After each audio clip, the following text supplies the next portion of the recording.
didn't like it in manual.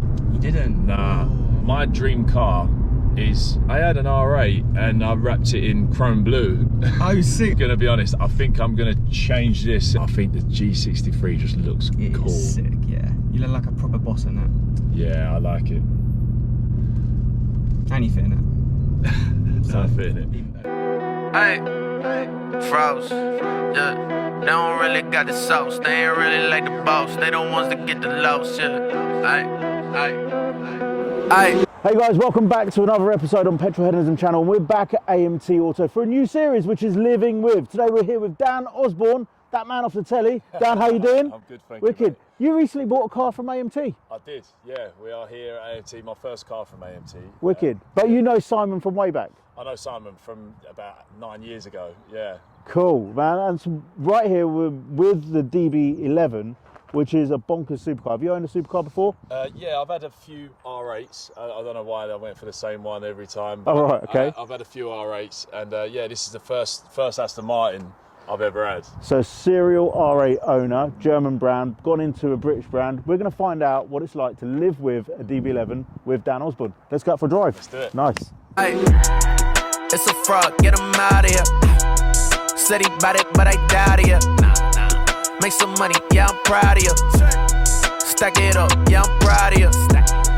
It's a fraud, get him out of here. Said he bought it, but I doubt it. Stack a check, get it out of here. Make a flip, yeah, I'm proud of you. Feel like the last real one stepping. Platinum records every session. So Dan, how long you had the DB11 now then? I've only had it a month, so still fairly new to me. But I'm liking it. I like it so far.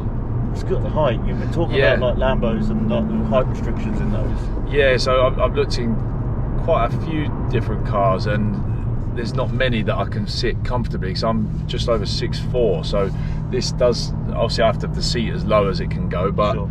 I fit in it well. It fits nice. So comfort-wise, for a man of your stature, 6'4", it's definitely suitable. Yeah, I'd say so. For me as a driver, I like cockpits and that feeling you get when you're sat there as a driver, the emotion you get, like, and what you're seeing through your eyes. How does the Aston Martin fare against like the R8s and other cars you've had? Yeah, do you know, like the interior wise, so I think it's a nice cockpit, as you can see from like this being, you feel like you're shut in, yeah, which is fine. But the interior wise, I'd say like the technology, for example, is a little bit dated for me.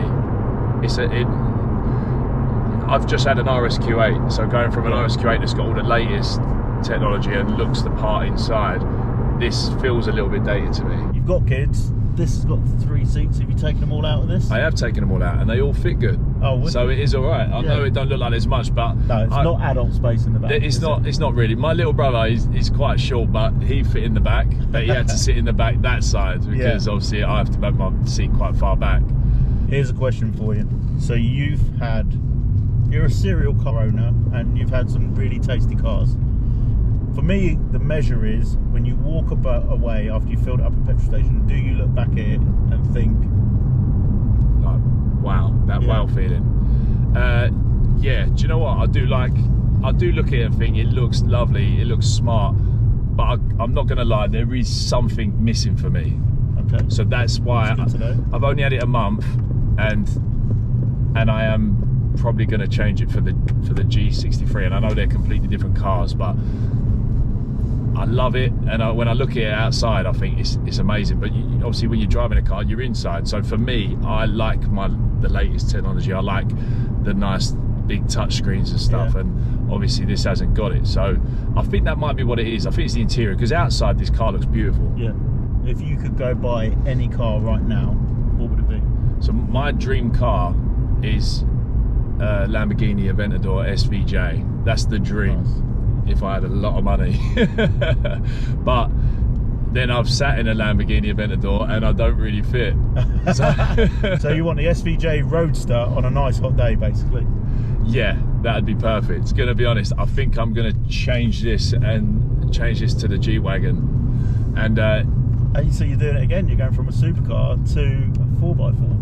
Yeah, well, we might be getting the Lamborghini Huracan as well. So Wow. there'll be no point me having two small cars. That's going to be interesting. Living with a rear-wheel drive Lamborghini Huracan with Dan Osborne. That's going to be an interesting one. We can do that one. I've only sure, ever driven yeah. four-wheel drive Lambos because I don't count myself as the best driver in the world, but I do know that they're very fun cars. Do you know what I do like about this car? The little attention to detail is when the doors open, they go, I think it's 12 degrees or something, the same angle as the wings on the badge.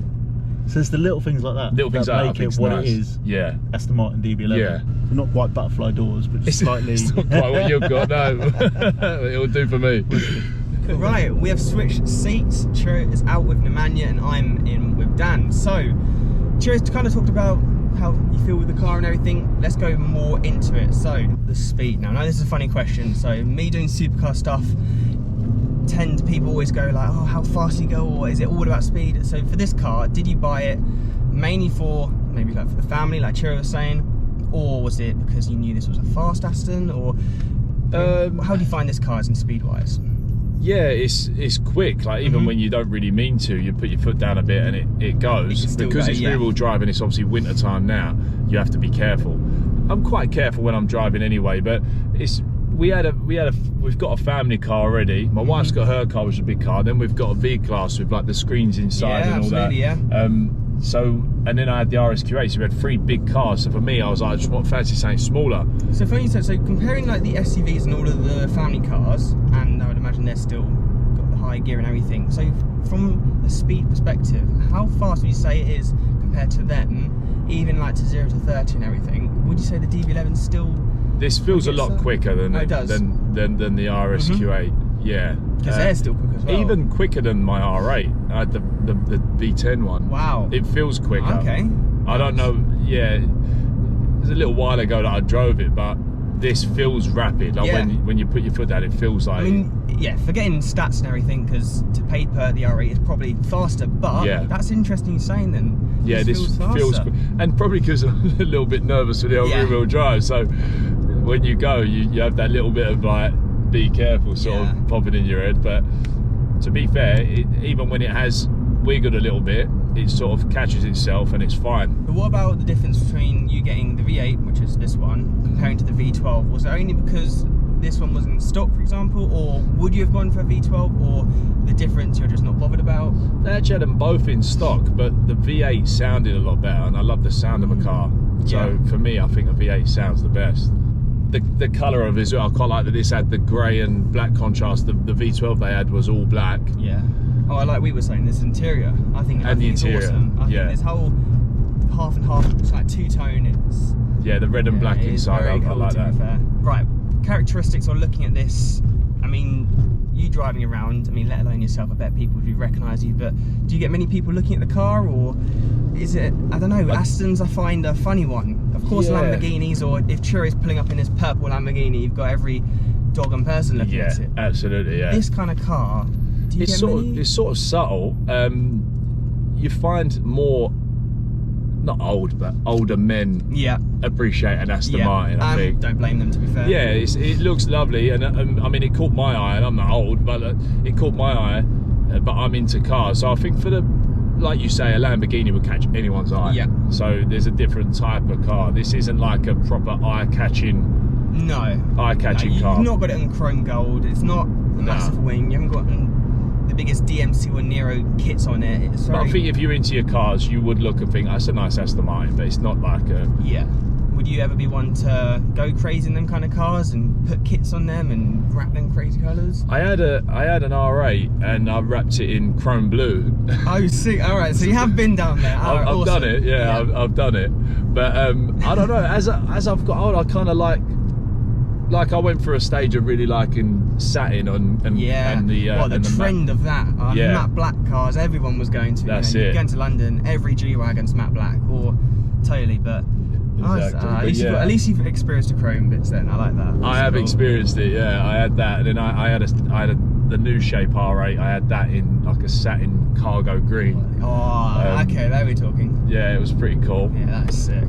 So I've had a few different colours, but this one, just the way it, I don't think this is a car that you'd wrap a mad colour anyway. Nah, Aston's... It's a sensible car more. You're going to see James Bond in a chrome pink Aston Martin, aren't you? What do you think of the DBX, the new SUV? Have you seen that? I think that looks nice. Yeah. It looks cool. But then again, I'd rather probably a G-Wagon. Yeah, that's it. So I think I'm the same as you then. That's like, you sort of hit it nail on the head. Like, it looks great. Yeah. But almost like, I don't know, not blown away. Yeah. So I look at it and I like it, but for me, there's something missing. Honestly, yeah. Do not get me wrong. Aston Martins are amazing. This, for example, is lovely. You know, you can chill in there. Like we've said, it has the both best worlds of, you've got speed, you've got the luxury. It's a family car as Yeah, such. I've had the kids in it. But in the market, when you compare it to other cars, and in that price range, there's so much more. Yeah, that's it. And when you say like a G-Wagon, something completely different from a supercar to an SUV. But I think the G63 just looks cool. It's sick, yeah. You look like a proper boss in it. Yeah, I like it. And you fit in it. So I fit in it. And all my kids. And my dog. My dog don't fit in it. Yes, I heard you say that, yeah. He won't fit in it. I think it's awesome you went down the R8 route. Yeah, I've had 4 R8s. So I've done that. Yeah, so you're not going to get bored of this.